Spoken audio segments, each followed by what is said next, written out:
આપણે બનાવીશું કેરી, લીંબુ અને ફુદીનાનું શરબત। શ્રી કૃષ્ણ કઝિન્સ રસોઈમાં આપનું હાર્દિક સ્વાગત છે। આજે હું બનાવીશ કાચી કેરી, ફુદીનો અને લીંબુનું શરબત।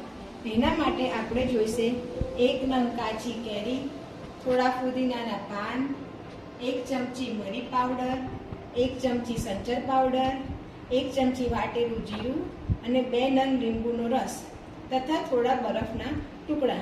તો ચાલો બનાવવાનું શરૂ કરીએ। આપણે મિક્સર બાઉલમાં સૌપ્રથમ કેરીના ટુકડા,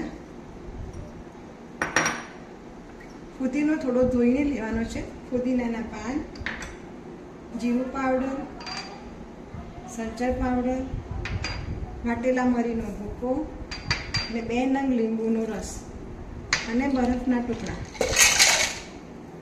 આ બધું મિક્સ કરીને આપણે મિક્સર ગ્રાઇન્ડમાં એને ક્રશ કરીશું। આપણી પાસે ફુદીના, લીંબુ અને કેરીનું આપણી પાસે પલ્પ તૈયાર છે। એને આપણે મોકટેલ સ્વરૂપે પણ આપણે આને સર્વ કરી શકીએ છીએ। આપણા ઘરે કોઈ પાર્ટી હોય, કોઈ ગેસ્ટ આવ્યા હોય તો તમે આ બધાને આપી શકો છો।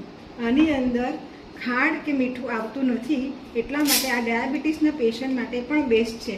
તમે મોકટેલ માટે આની અંદર સ્પ્રાઇટ ઉમેરી શકો છો। તમે જોઈ શકો છો કે કેટલું સરસ દેખાઈ રહ્યું છે।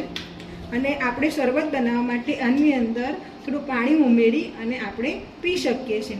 તો તૈયાર છે આપણું કેરી લીંબુનું શરબત અને કેરી, લીંબુ અને ફુદીનાનું મોકટેલ।